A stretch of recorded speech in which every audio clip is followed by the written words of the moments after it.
नमस्कार, संगीता किचन रेसिपीमध्ये तुमचं अगदीच मनापासून स्वागत आहे. हे बघा, इथं आपण अर्धा किलो तांदूळ घेतले, ते बी इंद्रायणी तांदूळ घेतले बरं का. इंद्रायणी तांदूळ म्हणलं की थोडासा चिकट वगैरे, पण अजिबात आपला हा भात चिकट होणार नाही. अक्षरशः खूपच भन्नाट रेसिपी आहे. चला पाहूया मग रेसिपी कशी आहे ते तुम्ही पहा. इथं मी मिक्सरचा बाऊल घेतलेला आहे, पाहू शकता. त्याच्यात मी टाकणार आहे 7-8-10 मिरच्या काय एवढ्या तिखट नाही बरं का, त्याच्यामुळं 10-12 मिरच्या टाकलेल्या आहेत. त्याच्यानंतर थोडंसं खोबरं टाकलं आहे, पाहू शकता. त्याच्यानंतर आपल्याला टाकायचं आहे इथं लसूण. पहा, भरपूर सारा लसूण टाकायचा आहे. लसूण टाकल्याच्यानंतर आपल्याला याच्यात टाकायचे धने. पहा, आता धने टाकल्याच्यानंतर अर्धा चमचा आपल्याला जिरीसुद्धा टाकायची. पहा, मस्त अशी जिरी टाकलेली आहे. आता त्याच्यानंतर हे संपूर्ण वाटण आपल्याला वाटून घ्यायचे. थोडं पाणी घालून वाटून घ्या. पहा, मस्त माहीम असं वाटून झालेलं आहे.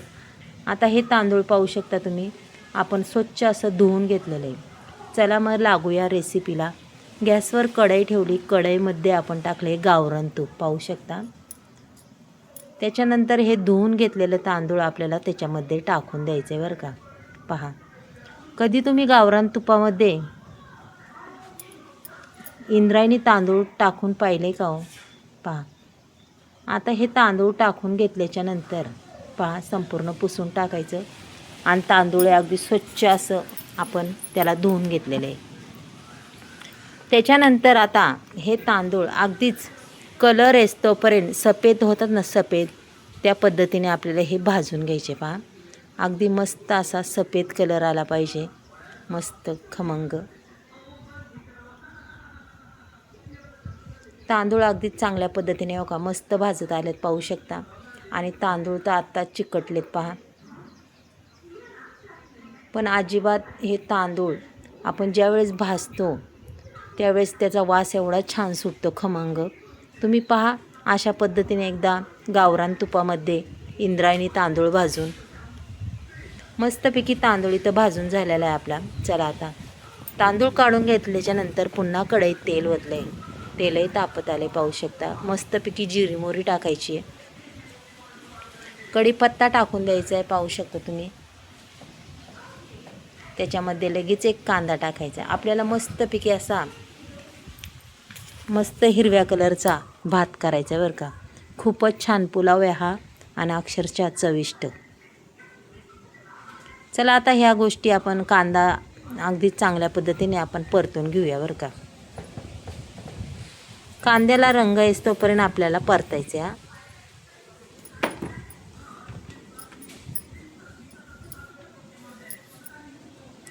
मस्तपैकी कांदा परतत आल्याच्यानंतर आपल्याला काय करायचं, एक मोठा टॅमॅटो चिरायचा आणि तो पूर्ण टाकून द्यायचा आहे. पहा,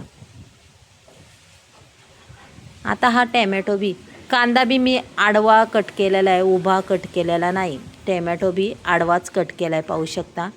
सगळ्या गोष्टी अशा बारीक कट करून घेतलेल्या आहेत. आपण दरवेळेसच उभा चिरतो, पण बघा कधीतरी असा आडवा कांदा चिरून, आडवा टॅमॅटो चिरून खरंच खूप वेगळी चव येते. अगदीच मस्तपैकी आता हे आपल्याला असं परतून घ्यायचं आहे. पहा,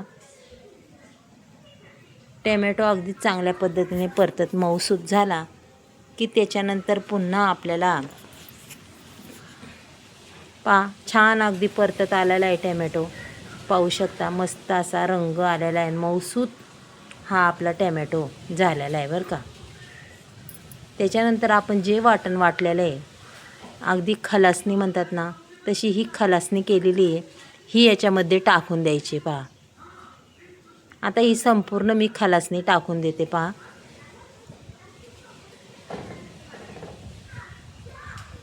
अजूनही आपल्या मिक्सरच्या भांड्याला वाटण असते, ते थोडंसं पाणी टाकून द्यायचं त्याचं विसळून. म्हणजे काय होतं, मस्तपैकी असं वाटण आपलं अगदी छान असं परतून निघायला लागले बरं का.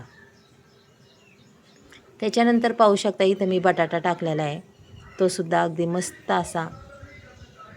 आणि 2 बटाटे घेतले, ते साल काढून ते कट, ते सुद्धा मस्त परतून घेतले. त्याच्यानंतर इथं ओला राजमा आपण टाकला आहे, तो सुद्धा अगदी छान परतून घ्यायचा. हे बघा, त्याच्यानंतर थोडीशी हळद, आधीच टाकाय होती, माझ्या लक्षात नाही राहिलं. इथं मी थोडीशी हळद टाकणार आहे.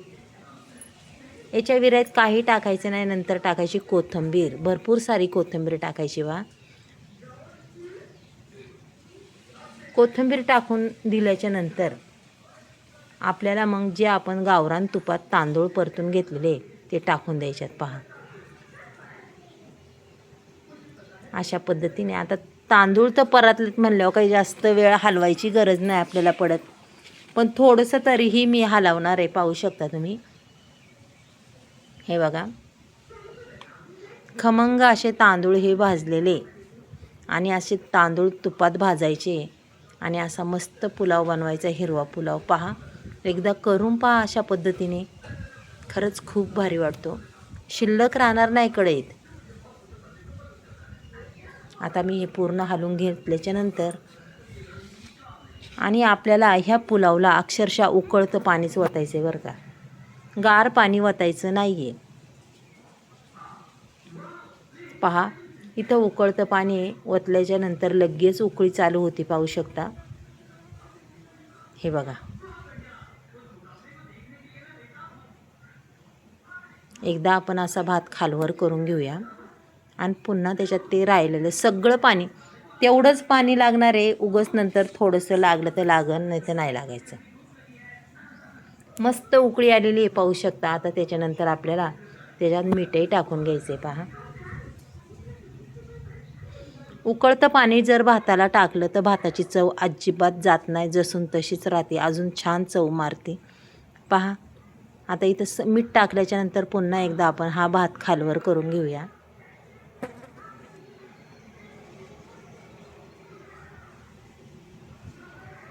आणि अक्षरशः मोकळा भात होणार बरं का. चला आता झाकण ठेवूया आणि बारीक गॅस करूया. 10 मिनिटांनी पुन्हा आपल्याला पाहायचे. पहा, पाणी थोडं वर आलेलं आहे. भात अगदीच होत आला आहे आपला. चला आता एकदा भात हा खालवर करूया. खालवर केल्याच्या नंतर पाहू शकता हो का, आपलं साईडचं पाणी असं खाली जातं आहे.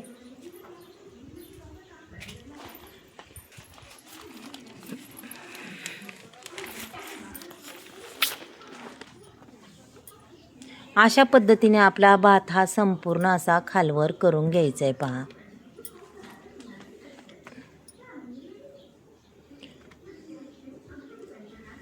आणि पुन्हा थोडं पाणी टाकून ह्या भातावर झाकण ठेवायचे 5 मिनिटं.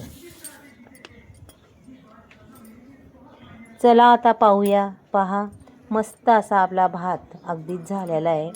पाहू शकता.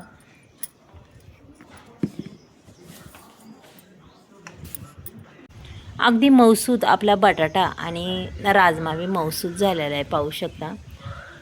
पहा, हा बटाटा तो सुद्धा अगदी छान असा झालेला आहे. गरम आहे खूप, त्याच्यामुळं मी काय हात लावू शकत नाही आहे, पण तुम्हाला दाखवते एकदा सुरीने. पहा, सहज असे कट होतो आणि एकदमच बारीक असा हा बटाटा तयार होतो आपला. अगदी मऊसूद झालेला आहे. 10 मिनटाच्या आत आपला हा मस्त पुलाव हिरवागार झालेला आहे. मग चला मैत्रिणींनो, उद्या भेटूया आपण.